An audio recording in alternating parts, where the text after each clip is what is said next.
Halo, ketemu lagi dengan gua Mike. Hari ini Peter masih belum ada, kita sudah di kebun. Kita akan bahas mengenai parenting ya hari ini ya. Nah, hari ini saya khusus akan bicara bad example parenting ya. So parents don't be this kind of parents, oke? Sikap dari parents yang paling berbahaya dari hasil penelitian saya adalah jika orang tua pilih kasih. Apa sih yang dimaksud dengan pilih kasih? Ya, pilih kasih itu bahasa Inggrisnya play favorite. Jadi akan ada satu atau beberapa anak dari semuanya, dari beberapa bersaudara yang menjadi favorit orang tua. Mungkin bisa jadi favorit karena anak ini lebih penurut. Mungkin anak ini lebih cocok ngobrolnya dengan orang tua. Mungkin anak ini lebih berprestasi menurut mata orang tua. Mungkin anak ini apalagi ya, mirip ya, seperti dirinya lah, seperti memproyeksikan diri si orang tua lah ke anak itu ya. Oke, bisa macam-macam alasannya, dan itu tidak disadari. Jadi kapan ini terjadi? Ya terjadi saat terlihat ada persaingan di antara siblings, antara saudara kandung atau saudara ini ya, saudara dalam rumah ya, saudara brothers and sister gitu ya, kakak adik. Nah, memang sedikit persaingan, sedikit rivalry itu perlu. Tetapi rivalry yang berlebihan tidak jarang ada yang membunuh saudaranya.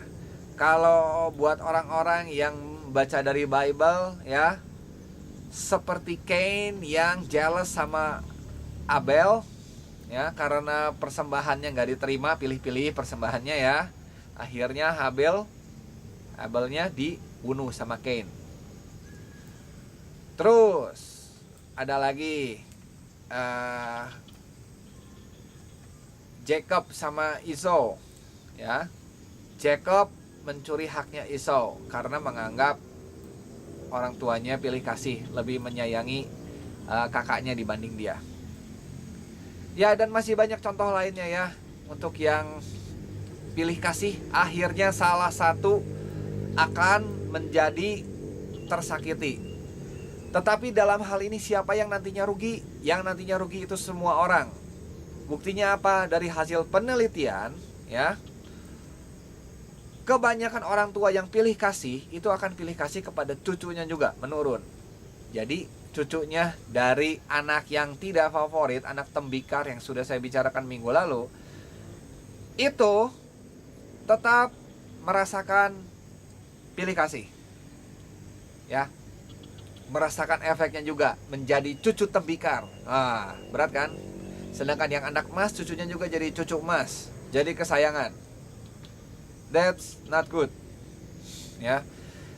Kenapa saya bilang bisa rugi? Karena bisa aja si anak emas itu mati duluan, nanti dia terpaksa ikut si anak tembikar. Tapi karena si anak tembikarnya ini tidak suka sama kamu orang tua, akhirnya tidak diurus dengan baik, dibuanglah ke rumah jompo ya. Masih mending gak diracun dan dikubur di halaman belakang. Oke, gitu aja ya. Terus sikap yang berbahaya yang kedua ya, tidak mempersiapkan masa depan dengan baik untuk anaknya ya.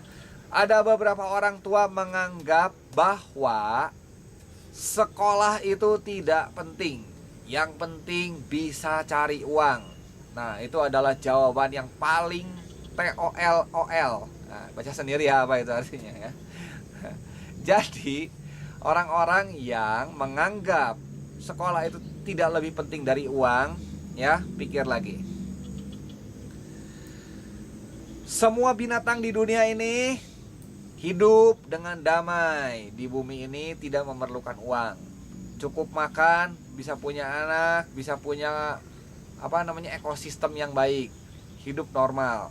Hanya manusia hidup mempersulit diri sendiri, harus bayar sana sini.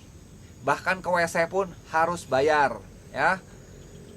Waktu itu saya ke Cibadak pengen pipis aja, ya tapi 3.000 ya pipis juga. Oh ya nggak jadi, saya tahan akhirnya. Cuma 15 menit saya pipis di tempat lain yang bisa gratis ya, di Solokan ya. Terus terang, Ini manusia tuh aneh, mementingkan uang, padahal uang itu cuma ilusi, ya. Sehingga demi uang bunuh-bunuhan sama saudaranya, bunuh-bunuhan sama temennya, nggak menghargain.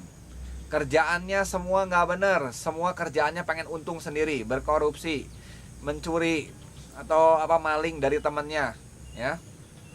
Oke. Jadi jangan ajarkan anak kamu pintar cari uang, karena nanti anak kamu akan jadi penjahat. Ajarkan anak kamu punya ilmu yang tinggi, berguna buat orang lain, sehingga dia akan cukup makan, ya. Dia tidak akan menyusahkan orang lain, bahkan dia bisa menciptakan makanan untuk orang lain. Oke? Ya. Terus yang selanjutnya adalah orang tua itu berorientasi pada nilai dalam pendidikan. Apa sih artinya berorientasi pada nilai? Artinya si anak itu nilainya harus bagus. Nggak tahu gimana caranya, pokoknya harus bagus. Mau ngerti nggak ngerti pelajarannya, pokoknya nilainya harus bagus. Apa yang terjadi? Anaknya nyontek di sekolah. Karena kalau nilainya kurang sedikit digebuk di rumah, ya anaknya lama-lama juga stres, di sekolahnya harus nyontek, berusaha nggak jujur baru bisa dapat nilai bagus, ya. Itu tidak direkomendkan karena kebanyakan anak sekarang yang cara belajarnya seperti itu di perguruan tinggi tidak mengerti apa-apa, dan di tempat kerja juga tidak mengerti apa-apa. Seperti monyet yang blow on, harus diajarin dari awal lagi. Bahkan sampai yang mengaku jago matematika, logiknya tidak dipakai, ya. Beberapa saya temuin di tempat kerja kasusnya seperti itu. So please, buat para parents, siapkan anaknya paham pelajaran apa yang diajarkan, ya. Lanjut. Parents, jangan pernah ngomong yang besar ngalah sama yang kecil. You are a fucking retard, ya. Kalau kamu mengajarkan itu, kamu sangat terbelakang. Dari kecil tuh harus diajarin benar atau salah, ya. Punya rasa keadilan yang benar. Kalau salah, ngaku salah. Kalau benar, ya benar. Kalau anak yang lebih kecil nangis, rebutan mainan, sedangkan mainannya punya yang besar, buatlah supaya si kecil ini paham. Di dunia ini tidak semuanya harus diturutin buat dia, ya. Logiknya tidak ada yang besar tuh ngalah. Ya, yang salah, ya, yang harus ngaku salah, mengalah. Ya.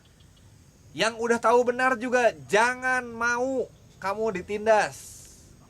Itu teh memutarbalikan logika yang akhirnya merusak tatanan sosial, setelah besarnya akhirnya membiarkan orang-orang berbuat salah. Oke? Lanjut. Nah, orang tua kadang ngasih contoh yang buruk, ya. Anaknya di sekolah diajarin, disuruh patuhi rambu lalu lintas. Begitu pulang sekolah dijemput sama orang tuanya naik motor lawan arus. Alasannya biar lebih cepat, ya. Jangan jadi orang tua yang seperti itu. Patuhi peraturan lalu lintas supaya anaknya juga akan mematuhi peraturan lalu lintas. Berilah contoh-contoh yang baik dalam kehidupan sehari-hari, ya. Jangan jadi orang tua yang brengsek dan seenaknya, dan akhirnya membesarkan anak yang brengsek dan seenaknya juga. Oke? Nah, ada yang terakhir. Yang terakhir ini yang paling ajaib, ya. Kebanyakan orang tua zaman modern ini masih pengen instant result, ya. Dimana kalau anaknya secara ajaib bisa jadi jenius, dia akan bayar ratusan juta. Ada beberapa kasus, ya, yang saya pelajarin. Salah satunya adalah mengenai saya nggak mau bilang programnya, ya, tapi ya berhubungan dengan otak. Otaknya katanya ada bagian tertentu yang diaktifasi. Setelah diaktifasi itu anaknya akan jenius, bisa tembus pandang, bisa lihat warna kartu dengan mata ditutup, bisa naik sepeda dengan mata ditutup. Wah, hebat banget. Caranya gimana? Caranya anaknya cuma suruh datang, nanti suruh senam-senam begitu, pakai lagu-lagu tertentu, lagu-lagu yang ceria, terus matanya ditutup, suruh lihat kartu, tiba-tiba bisa tembus pandang, ya. Please parents, pakai logikanya, ya. Anak-anak itu ngintip dari dari apa ya namanya, lubang yang ada di bawah dekat hidungnya, dan dia bisa lihat kartu dari situ. Ya, saya sudah coba. Buktinya apa? Anak-anak itu nggak bisa lihat tembus pandang. Kalau memang anaknya bisa tembus pandang, matanya dibuka, bukunya ditutup pakai kain, suruh baca tulisan yang ada di balik kain itu. Kalau bisa, saya akan suruh anak-anak saya juga ikut aktivasi bagian otak tersebut. Ya, buktinya anak-anak juga nggak bisa lihat kalau bukunya saya tutup dengan kain, ya, dibalik. Please parents, pakai logika ya, jangan pakai emosi, ya. Jangan kayak film Ateng zaman dulu, dimana kalau misalnya pengen pinter, nanti pergi ke guha mana, bertapa, nanti ada jin kura-kura, ya, ngasih ilmu saktinya, anaknya tahu-tahu jenius. Nggak ada yang seperti itu ya. Segala sesuatu itu, kepintaran itu didapat dengan latihan. Nggak ada yang instan, ya. Makanya Toru Kumon menciptakan metode Kumon. Anak-anak itu tidak akan jadi jenius matematika dalam sehari, tetapi bertahun-tahun, dan itu meningkat, ya, dengan dilatih setiap hari. Seperti kita latihan silat, setiap hari mengulang gerakan yang sama, lama-lama itu menjadi refleks, ya, cara kerja otak. Kita itu seperti itu karena sinapsnya akan tumbuh makin banyak. Semakin kita sering melakukan gerakan itu, maka sinapsnya akan tumbuh semakin banyak, ya. Kira-kira seperti itu. Mungkin saya akan jelaskan mengenai cara kerja otak itu di episode yang lain. Untuk sampai sekarang, jangan lupa di like, subscribe, di share ke teman-temannya. Yang mau nanya di kolom bawah. Kita akan bahas di episode selanjutnya. See you.